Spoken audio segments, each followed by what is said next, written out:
So I don't know if you guys have seen it or read about it, but Paul Bettany has just released in America his directorial debut, Shelter.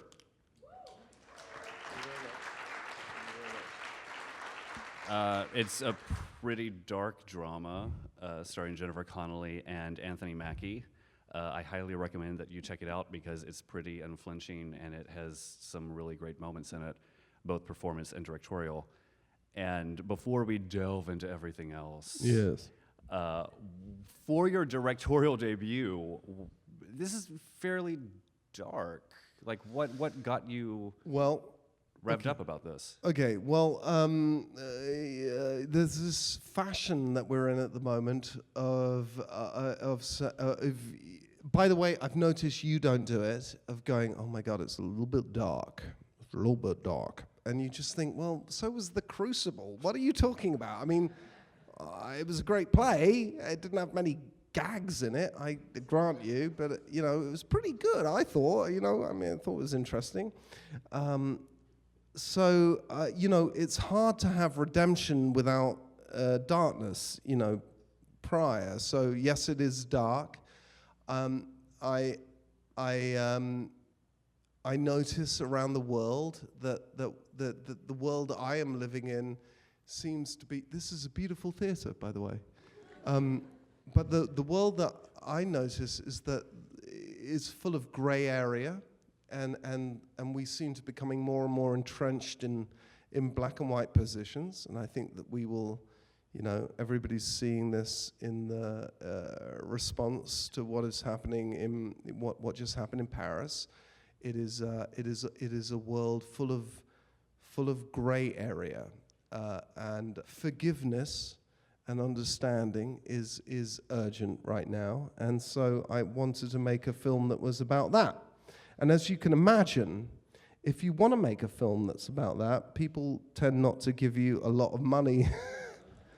To make a film about that. So I thought, well, if I happen to have an Oscar-winning actress lying around at home like a Ferrari, I might be well, I might be well placed to use that in my movie. So I did, and that attracted. Thank you, and that attracted Anthony Mackie, who is a brilliant actor, to make a film that was about refugees and about Boko Haram and about humanity, with some really heavyweight actors and a little bit more cash. Now, when I say a little bit more cash, I mean a really little bit more cash because, we made this in 21 days, so it was still a fight, but we made it. I mean, there's so much that I want to unpack here. But 21 days, like, how do you prepare for that as a first-time director? You get a really fastidious wife, is what happens. You make a lot of plans that you're willing to abandon, No. Which is really, honestly, it's the most important. It's the most important thing I learned is unless you're Stanley Kubrick, be willing to abandon your plan. You know what I mean? Were you calling up some of the directors you've worked with in the past, asking for advice or their take on anything? No, but I lent on them really heavily afterwards in terms of watching early cuts. So, Darren Aronofsky is a big friend of mine. There was Ron Howard, David Koepp. A whole host of people came to the J.C. Chanda. A whole host of people came to early screenings, and they would watch and they would give me notes. And that was besides my actors, who were extraordinary, they were my second biggest resource. I just watched it over the weekend, and so one of the things that I was thinking while I was watching it is, you're an actor who is directing for the first time, and so much of this movie is about the editing and the really lovely moments between knowing when to let a scene play out and knowing when to jump to the next scene. Yeah. And so, how much of the movie did you discover in the editing process? I think more than I thought. That, you know, the thing that holds true is that there is a film that you conceive of, there's a film that you shoot, and then there's a film that you cut. But I really believe in actors, and you know, I wanted to become an actor because of about 15 movies that I saw at an impressionable age, and because of, you know, the era, they happened to be American movies, mostly shot in New York City, it turns out, you know. So, and you know, I'm not suggesting that there aren't extraordinary performances in English language movies every year, but the 70s were awash with them, and there was a feeling that actors weren't infantilized, you know, that they were part of the storytelling process. Now, I am an actor, and very often I come down today and I come out my makeup trailer as an actor and I find marks put down for me, and somebody cleverer than me has worked out where I'm going to stand and where I'm going to move and then where I'm going to deliver my soliloquy and or whatever it is. And I think, but I don't know. I don't want to be self-aggrandizing, but I think I'm kind of capable of more than that. I think maybe I could be part of the process rather than just trying to make your dialogue sound real somehow, which does seem to me to be a lot of the job right now, and it's depressing because I look at movies like, you know, 5 Easy Pieces that I watch at least twice a year, and I think, well, it doesn't work unless Jack Nicholson unless he shows up and he's amazing in front of the camera. And I understand from a producerial point of view, and I've made that word up. There is no such thing as producerial. I know I have because I looked it up. That is scary, but really that's where magic happens, in my opinion. And we make scripts bulletproof now, so that even if the actor doesn't really arrive for us, they still work. Well, I really wanted to leave it to the actors, and the actors would. Whenever I talk about this, it sounds so mad. In the olden days, when I first started acting, In the silence. in the 1920s. Yeah. When you started off as a Gloria Swanson. Yeah, exactly. Great movie, guys. Thank you very much.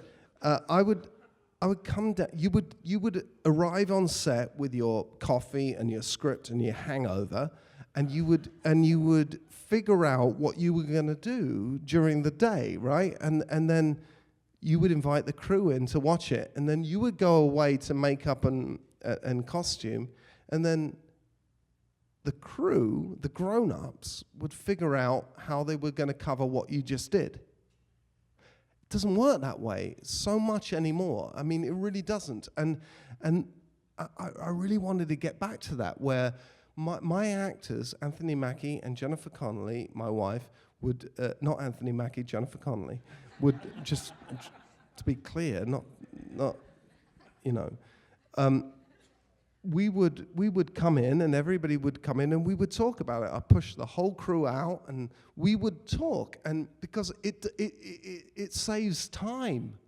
You know, we had no time. It saves time, and you figure it out, and you work it out, and often I would look at them and think, God, that really isn't what I expected. It's really not what I was imagining in my head when I wrote the fucking thing. That's not what I thought at all. But does my story survive what you're doing? And if it did, I would shoot it. And if it didn't, we would talk about it and we would figure something else out. But if it survived it, I would shoot it, because why should I'm really interested in what they bring. I love actors. They can be self-serving, self-obsessed, venal, vain, all of those things. But the really great ones, yeah, it's true. But the really great ones are great actors, are great storytellers, and we kind of rubbing that off them slightly. And I I wanted to have a moment where it was sort of given back, and that was it. No, I think it's so Drop the interesting mic. that you.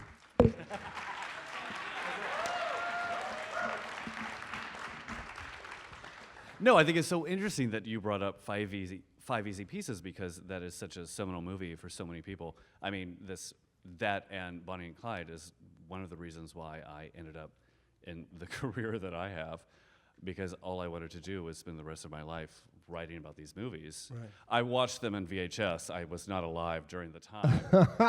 I would like to add. Don't look at my face, just listen to my words. But Five Easy Pieces is so much about the performances, and not just Nicholson, Yes. who, and this is one of the really important Jack Nicholson performances, if you guys haven't seen it. It's like Chinatown and Five Easy Pieces, maybe not even in that order.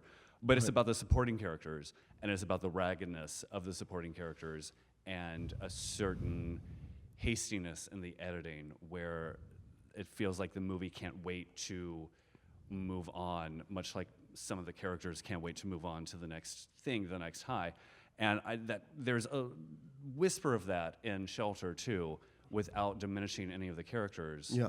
And I'm wondering about the other 15 movies Oh my that God, you there's saw, well, because there's- 15 is a very specific number, so you're going to really have to list those. you know that's It's just not gonna happen, That's I not know. going to happen, Yeah. and it's cruel. But there's a bunch of them are Sidney Lumet movies, which and the one thing I love one of the things I love about Sidney Lumet is the way that he jumps between genre, but always has respect for actors telling stories. Yeah. And I do feel that we're losing it piece by piece by piece.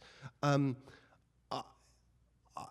that's why I mentioned Stanley Kubrick. If you have a plan and you stick to it, in spite of some really intelligent, extraordinary actors saying, "Well, I think," then you better be right.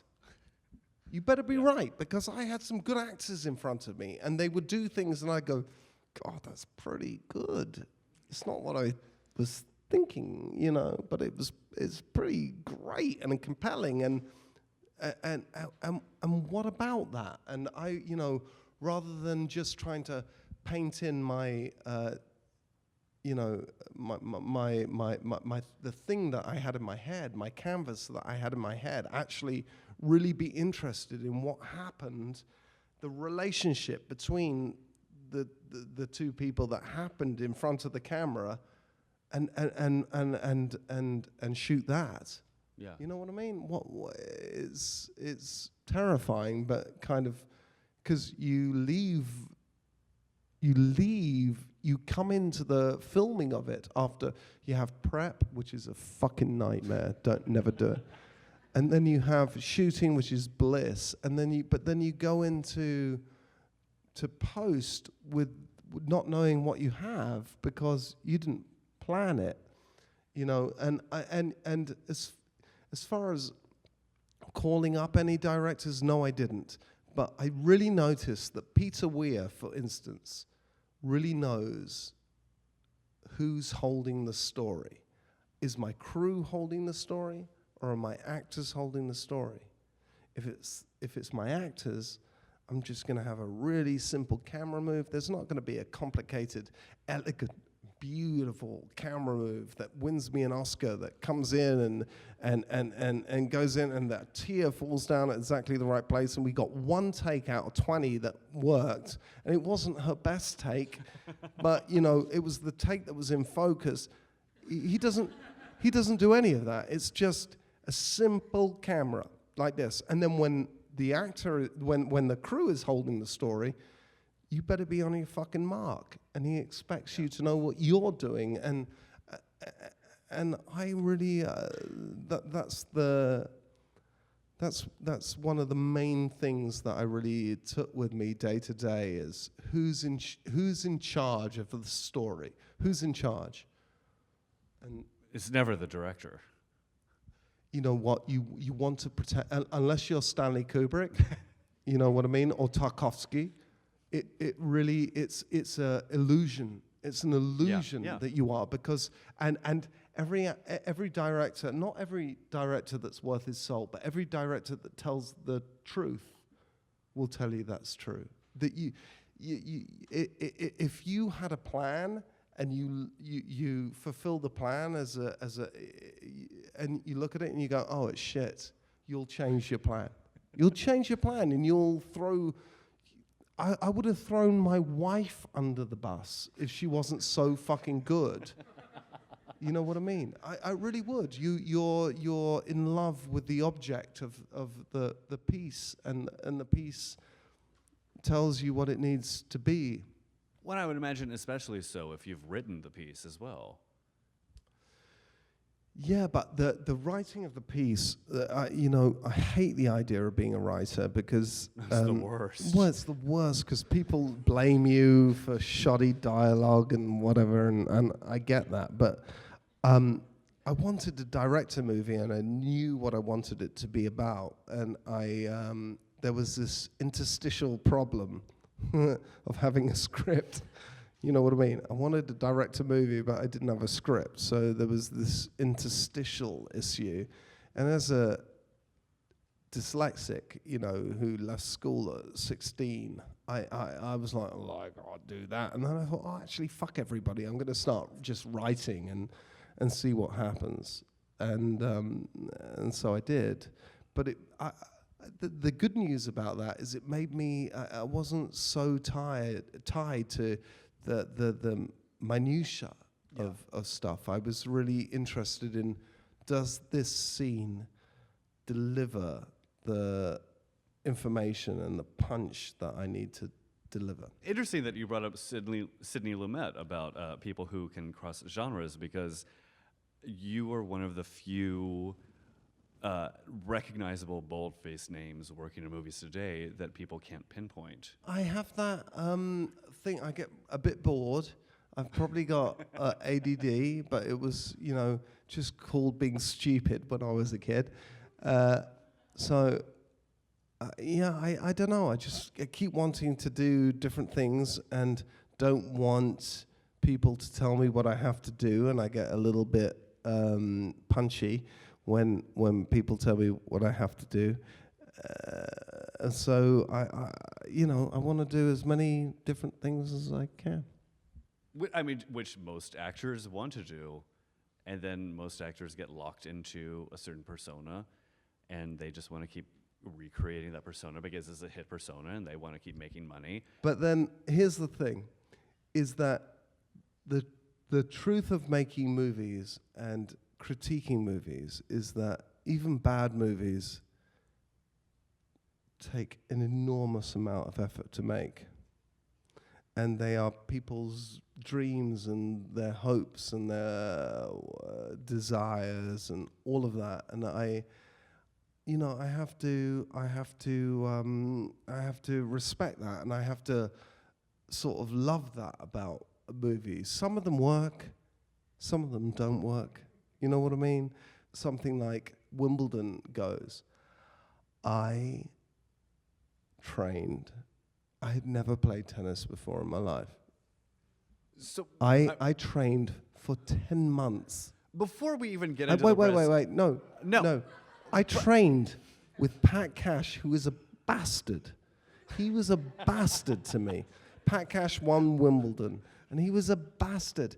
And I trained for 10 months with him. And I worked so hard to try and play a convincing tennis player. And,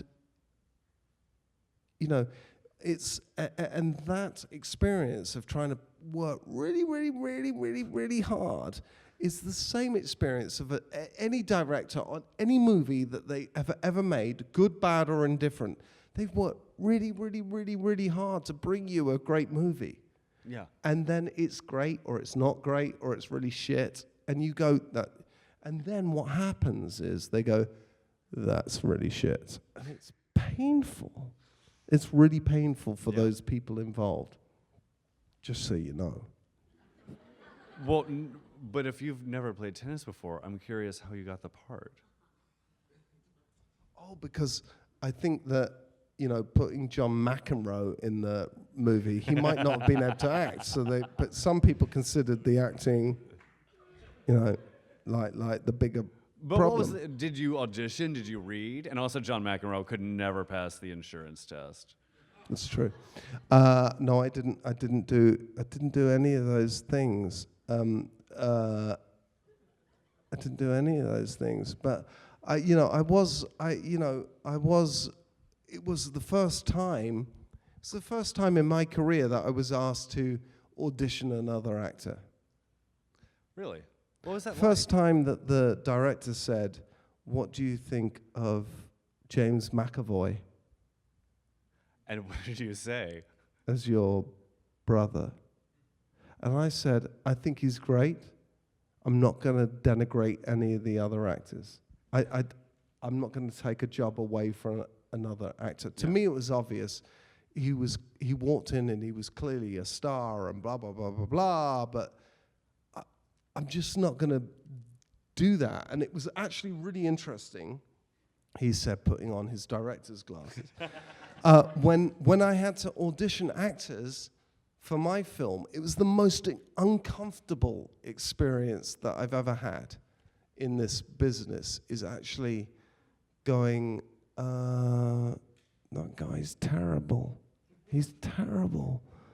It's awful because people walk in with their dreams and their hopes, and I you know what the truth is, and I know James McAvoy. I wouldn't have said to the director, "That's the guy." He was absolutely the guy that came in and blew everybody's socks off. Yeah. But I wouldn't have done it because there were like 19 guys behind him that came in that just, some of them were good, some of them could have done the job as well, but I'm your side, I'm the other side of the desk, And I really felt that as a director on my film, that was the worst bit of it, was looking at people who were just not right and really wanted the job. It was awful, awful. Well, what do you do in that situation? Do you try to give them notes? Do you just try to get them out as politely as possible? No, you try and give them notes because everybody deserves a chance. You're all actors, right? Everybody put your hand up. Okay, this is the truth. When you hang up, anybody directors here? Can you give me a job? No. Okay, here's the thing, is that when you are lying on your bed and you have hung up your acting clogs and your directing clogs and your writing clogs, you will have a bunch of things that you have made. You've actually made them. That's beautiful. And all the people that said something about them will have things that they've said about the things that you have made. All right? You know what I'm saying? Have a great night. Go see Shelter. Unless this man's writing reviews, in which case, because he's lovely.